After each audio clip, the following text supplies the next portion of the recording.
तुला ओळखलंच नाही. आयुष्यात पहिल्यांदा तुला ही टोपी कोणी घातली?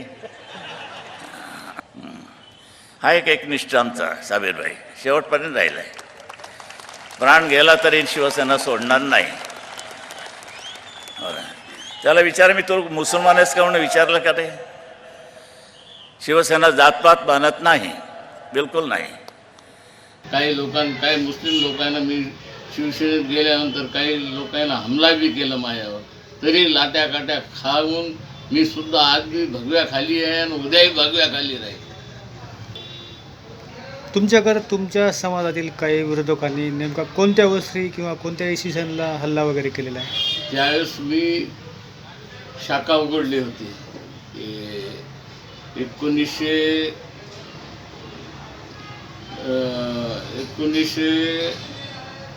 1995 मध्ये. तब्बल आज जवळजवळ 30 वर्षे व्हायले. हां, तुम्ही किती कालावधी शिवसेनेच्या सेवेमध्ये टाकला?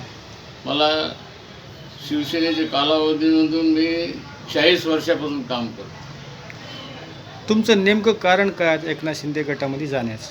जाण्याचं कारण काय आहे, हे शिवसेना दोन्ही शिवसेना आता काय आम्हाला वागणूक बरोबर देणं झालते, काय आमची इज्जत जी सिनियर आहे म्हणून काय इज्जत होईनं झाली, त्याच्यामुळं आम्हाला पर्याय झालं. हे शिवसेनेमधून त्या शिवसेनेमध्ये गेलो. आम्ही शिवसेनेतच आहे, शिवसेनेतच राहणार.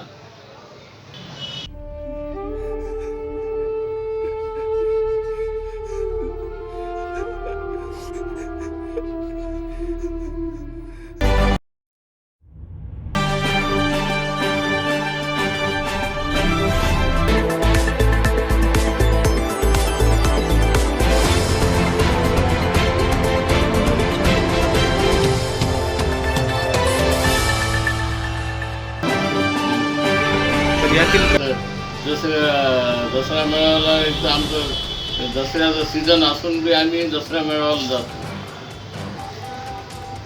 बाळासाहेबाचं जे प्रेम होतं त्या प्रेमाबद्दल एखादा किस्सा तुम्ही मुंबईला गेलेला किंवा असं काही तुम्हाला आठवत आहे? ते आम्हाला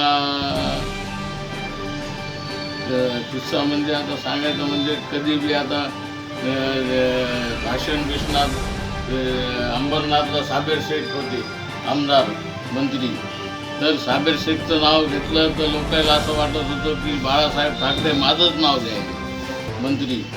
तर साबेर शेखचं नाव घेतलं तर लोकांना असं वाटत होतं की बाळासाहेब ठाकरे माझंच नाव घ्यायचे. हां हां. मराठवाड्यात शेख शब्बीर आणि अंबरनाथमध्ये साबेर शेख. तब्येत ठीक आहे ना रे बाबा?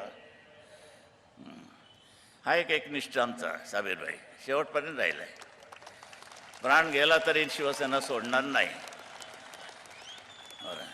त्याला विचार, मी तो मुसलमान आहेस का म्हणून विचारलं का ते?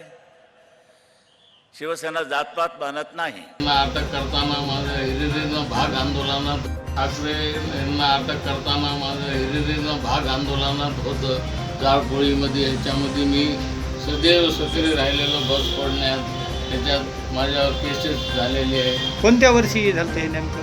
ते नेहमीच आंदोलन असलं की दरवर्षी कार्यक्रम चालूच असतात. मी त्यावेळेस नेमकं चांगलं कार्य किंवा काय केलं होतं त्यावेळेस ना लोकांना समजा संधी हे आणि दवाखान्यात नेण्यासाठी किती जणांनी मदत केली ती? काही जाळपोळ झाली का थोडी? काही झाडपोळ म्हणजे असं लोकांचं हे काही नुकसान झालं नव्हतं. लोकांचं दुकानाचं नुकसान झालं.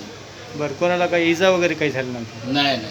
पण त्यावेळेस कोणकोणते सोबत मित्र किंवा व्यक्ती कार्यकर्ते कोण होते त्यावेळेस? सगळेच कार्यक्रम शहर प्रमुख उपशहर नाव म्हणजे नेमकं नाव? राजू कापसे होते, खन्ना होतं, बंडू जाधव होते, सगळेच होतो आम्ही. गजानन ढाळे होतं.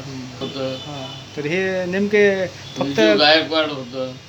कार्यकर्तेच होते का कोणत्या पदावर होते सगळे हे? पदावर होतो सगळेच आम्ही. बरं, कोण नेमकं काय आठवतंय कोणत्या पदावर होते? संदीप भंडारी विद्यार्थी सेना, हां, मी विद्यार्थी सेनाचा उपजिल्हा प्रमुख, दलित आघाडीचं विजय गायकवाड, राजू कापसे शहर प्रमुख. बरं, त्यावेळेस नेमकं म्हणजे ते म्हणजे बॉम्बस्फोट झाल्यानंतर चौकात लोक आले, सगळे इकडे तिकडे दवाखान्याकडे, इकडे तिकडे जे मुस्लिमचं हिंदूचं दिसलं त्याच्यावर हमला करू लागले. बाकी काय कर्फ्यू लागू झालं संचारबंदी.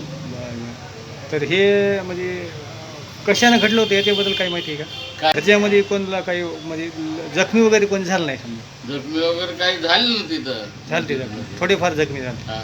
बरं कोण्या मस्जिदला झालं ते? मोहम्मदी मस्जिद, आपला कर्नल मोहम्मदी मस्जिद. बरं म्हणजे बाहेर झालं का कुठं कोणी आवारात झालं होतं नेमकं ते? ते मस्जिद झालं.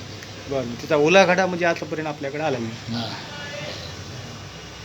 आणि वातावरण समाजात खूप तापलं होतं का? पेटलं ना. हां. किती दिवस चाललं ते? ते कमीत कमी 8 दिवस चाललं, 8-15 दिवस. रमजानचा महिना होता, 8 दिवस चाललं. 8-15. बरं याच्यावर तुमच्यावर किती जणांवर केसेस पडले असं काय झालं का? आमच्या 10 शिवसैनिक. हा त्याच्यापैकी नाव? नाव मी एक, विजय गायकवाड, संदीप भंडारी, बापू तावळे, पप्पू नरवाडे, संदीप यादव, गंगाप्रसाद आनेराव.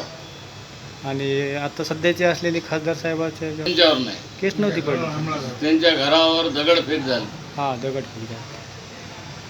त्यांना मारायला लोक आलते.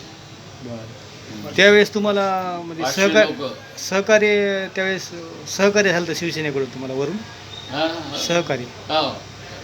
त्यावेळेस सहकार्य म्हणजे तुमची जी पाठराखण आहे किंवा तुम्हाला जी मदत आहे समाजकार्यासाठी केली होती त्यावेळेस मुंबईवरून तुम्हाला काय सहकार्य करण्यात आलं होतं? नाही, आमच्या इथले जे नगर अध्यक्ष होते, हां त्यांना खासदार साहेब सुरेश जाधव होते, हां हां आमदार साहेब रेंगे पाटील होते. त्यावेळेस ते मदत आम्हाला वरून गरज नव्हती, या लोकांनी मदत केली. स्थानिक लोकांनीच आपल्याला हां. समजा त्या प्रकरणाला शांत करणे. हां. बरं ती केस किती दिवस किंवा काय महिने किती ती काळ चालली ती? ते आमचे बांगर साहेब वकील होते, बांगर साहेबांना ते केस लढली, ते बायजत बरी केला. बरं. केस कमीत कमी 1 वर्ष चालली. सरासरी त्याला तुम्हाला किती महिने किंवा किती चक्रा मारावं लागले असं काय अंदाज केसेसला? केसेसला तारीख असल्यानंतर दरवेळेस जायचं. आणि कसं आहे, तारखा एक नव्हते ना, तारखा खूप होते. मला परभणी, नांदेड आणि हिंगोली जिल्ह्यामधून तडीपार बी केलं होतं.